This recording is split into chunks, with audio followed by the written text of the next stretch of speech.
So the way it worked is everyone who had the same birthday was put in a group, and that group was chosen to be assigned a number from 1 to 365 days.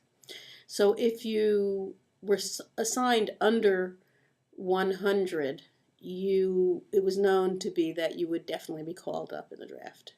If you were assigned 200 to 300, your chances were less, but you certainly had a chance of being called. And if you were assigned 300 or more, the chances were much more slim. Because at this point, they were still calling up large numbers of people. It was starting to get a little bit less. It was kind of at the peak of the war, so maybe it was starting to turn around a little bit. And the way it happened is your number was chosen, and there were a couple of ways to get what was called a deferment. You could get a medical deferment like my cousin did, or you could go into some sort of community service that would also prevent you from being drafted. My brother was in college at the time, and he was given the number of 147. I can still remember that, which was kind of a risky number. Over 100, but still relatively low. And there was a fair amount of certainty that he would be drafted. My cousin, who had the medical deferment, was assigned to 17. He would have certainly been drafted, but because of his medical condition, he couldn't serve. So he was all set. So then became the question of what my brother would do. Would he escape to Canada and try to get amnesty of some sort there, or would he do something else? And he chose at that time to stay in school, which was a temporary situation, because what would happen is if you were in school, you didn't have to get drafted, but as soon as you graduated, you had to go. So he was in school and was safe, and while he was in school, he thought really hard about how he felt about the war, and he decided that he would sign up for the Peace Corps and see if he got accepted there. And that's what he did. And when he was a senior in college, he applied and actually was accepted in the Peace Corps and wound up spending 4 years away from home in Nepal in order to avoid the draft. It was also something I think he really wanted to do as well, and it was something that really changed his life for the better and gave him some direction. So in the end, it worked out for him, but it was a scary time.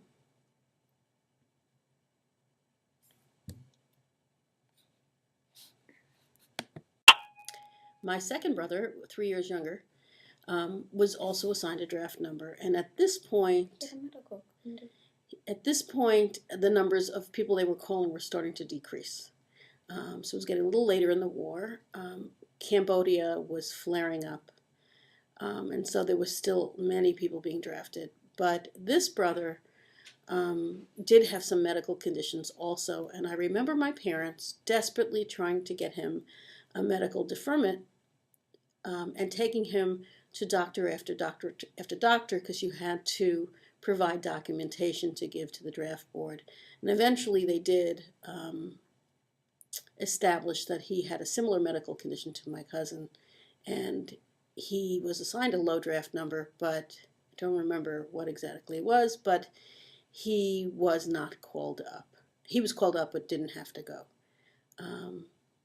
I do remember 2 or 3 of both brothers' friends going off to Canada.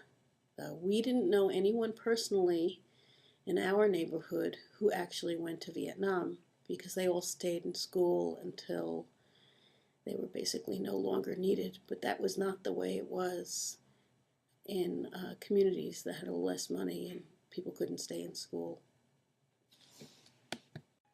This symbol and the hands is something that I remember from that period of time, mostly because not only did the Vietnam War bring carnage into the household, it also presented a lot of moral dilemmas. I remember discussions at the dinner table that were all about, when is war justified? is there ever a time when war is justified? This was a really critical issue for the family because my father had been a lieutenant in the Second World War, and he liberated Dachau concentration camp. We're a Jewish family. We had many members of the family lost during that war. And to us, especially growing up, that war was a justifiable war in order to save people from being exterminated. Vietnam felt different, and it wasn't just because we were Jewish, it was because it was an internal a North-South government fighting its own people. It wasn't targeting a specific population, and we wondered why the Americans belonged in there. We wondered whether there was economic motivation for this war. Why was America in this war? So the moral dilemmas were really big because we were wondering, was this a just war? What was there a genocide here? Did American boys belong in this war? My father, who had fought very difficult battles and really, as I think about it, suffered post-traumatic stress disorder as a result, had to really believe that fighting was the morally right thing to do in the Army, or else I think it would have been really hard for him to live with his past. My mother, who didn't have that war experience and stayed in New York through that war, clearly, when it was on her footsteps and it was her son, felt that there was no justification for this kind of war from us. It also brought up issues as, does America belong everywhere? Should America always be fighting for democracy everywhere? At the same time, my parents were extremely liberal people who really believed in the right of any kind of cultural, ethnic, religious group to be free and to be able to vote and be in democratic society. So it wasn't about, those people in that part of the world. It was more about, what is this all about? And then there were other issues about my brother and how did he feel? Did he feel that he belonged there? Did he feel like he should be serving his country?